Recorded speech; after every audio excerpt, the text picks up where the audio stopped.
Bonjour, je suis Reine Djiboussi, je suis artiste, illustratrice, scénariste, autrice de bande dessinée et depuis peu, entrepreneur. La danse sans prise de tête. Pas la danse professionnelle, hein, juste danser. Ça passionne.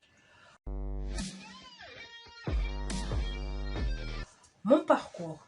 À la base, j'ai fait 2 années en fac de lettres, de langue, en anglais. Ensuite, j'ai intégré l'école Émile Cohl à Lyon, une école d'art, bande dessinée, illustration, dessin animé. Et ensuite, j'ai créé ma série de bandes dessinées Mulatako, inspirée d'une croyance camerounaise Sawa, des esprits de l'eau, des Miengu. Donc j'ai créé cette bande dessinée, je l'ai auto-éditée. Et pour le tome 2, je me suis associée à la scénariste camerounaise Karine Bahana et ensuite nous avons cofondé un studio graphique qui s'appelle Afiri Studio, donc qui est à la fois un studio graphique et une maison d'édition de contenu illustré d'inspiration africaine et afrodescendante. Mon parcours, en fait, c'est ça. C'est le dessin qui a toujours façonné ma vie, on va dire, depuis l'enfance, où je dessinais déjà. Ensuite, le besoin de me former. Ensuite, le besoin d'en vivre, de créer et d'en vivre. Et enfin, le besoin d'entreprendre. Mon inspiration me vient principalement des plantains frits. Non, je rigole. C'est vrai que ma devise, c'est Peace, Love and Fried Plantains. Donc, la paix, l'amour et les plantains frits. Et c'est important, pourquoi? Parce que concrètement, quand je parle de plantains frits, c'est quelque chose qui est très lié à l'africanité et à l'afrodescendance. C'est ça, mon inspiration en général. Donc, c'est mon inspiration principale. C'est ce qu'on va souvent retrouver dans mes œuvres. Et ensuite, il y a tout mon environnement. Parce que je suis une éponge. C'est vrai, je m'inspire de tout, que ce soit principalement les séries télé que je regarde beaucoup, mais aussi toute forme d'art.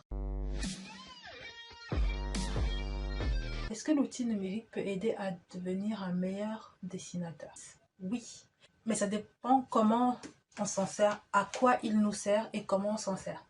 Par exemple, une tablette graphique est un outil qui peut être remplacé par un crayon à papier si on se sent plus à l'aise avec le crayon à papier, qui peut être remplacé par n'importe quel outil d'art qui permet de créer de l'art. Donc, il peut, dans ce sens, le fait qu'il soit numérique n'est pas peut servir dans certains cas et peut ne pas servir dans d'autres en fait. C'est un choix, vraiment un choix pour chaque artiste. Maintenant, le numérique ne se limite pas qu'à une tablette graphique, qu'à des outils. Il permet aussi, c'est aussi un vecteur en fait de formation par exemple. Donc quand on va chercher une formation numérique, un tutoriel, c'est un outil numérique qui sert. Et voilà. En fait, c'est vraiment savoir quel est l'outil, à quoi il nous sert dans notre carrière. Mes influences. Je peux citer Sergio Topi, Moebius, Jean Giraud. Je peux aussi citer Aya Yopougon comme personnage et Marguerite Aboué comme scénariste. Elions pour son parcours professionnel particulier. Je peux aussi citer Nesquin, je ne sais pas comment on dit son nom, Nesquin, je ne sais pas, mais c'est un illustrateur français dont j'adore le style. Rebecca Sugar, qui a créé la série Steven Universe, que j'aime beaucoup aussi.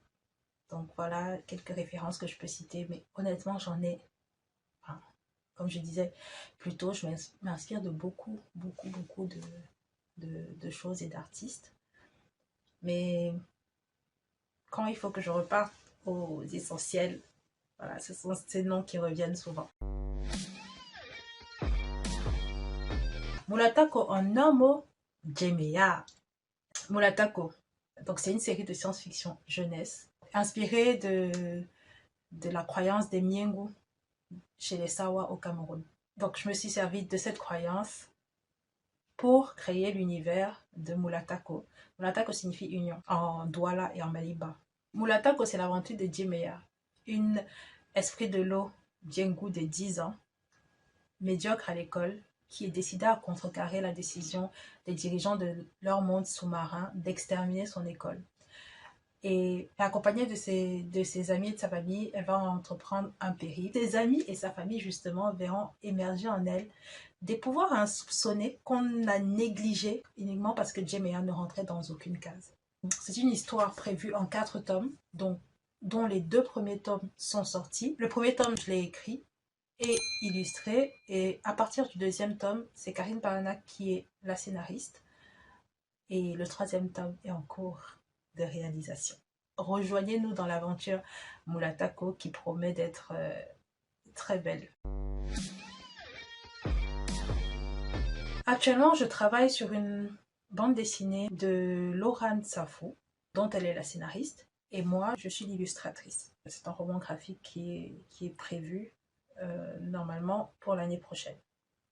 Je travaille également sur un autre projet de bande dessinée sur lequel je suis uniquement scénariste, et je travaille en collaboration avec Malvina Barra, dont le pseudo est Edding Art sur Instagram.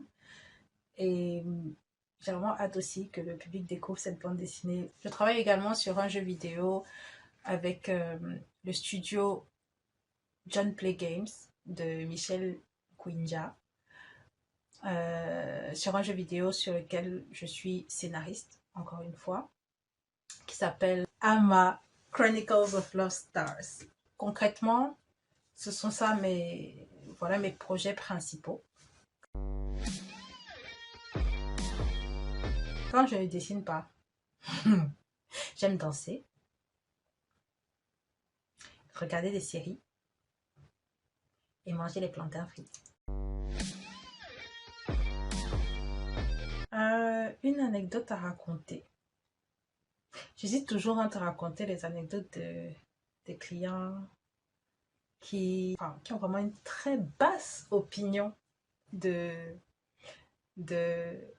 métier d'illustrateur et d'illustratrice. Donc ça fait partie de ces métiers où on répond souvent aux gens, en fait. On est tenté de répondre souvent aux gens,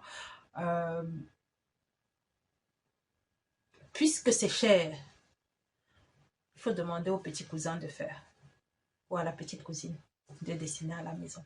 Donc c'est toujours la petite anecdote, mais en fait, ce serait assez triste de raconter ça. Donc je vais raconter une autre anecdote de la fois où Google m'a contacté et que j'ai vraiment cru à un spam.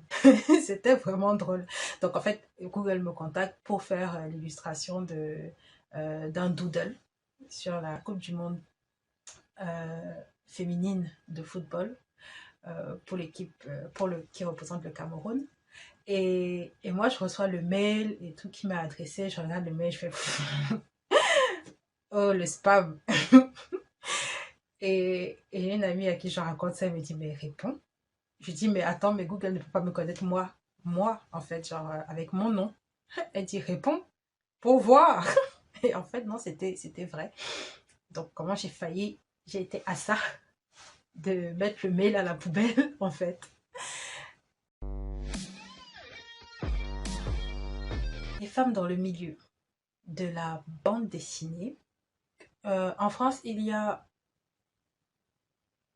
des femmes dans le milieu de la bande dessinée, il y en a moins que les hommes. Au Cameroun, il y a une poignée de femmes dans la bande dessinée. Et le milieu est régi par les hommes. Voilà. Le travail, en tout cas mon travail en tant que entrepreneur, ce sera aussi de tenter de proposer un rééquilibrage de cela. Voilà, de proposer aussi une réflexion sur cette situation.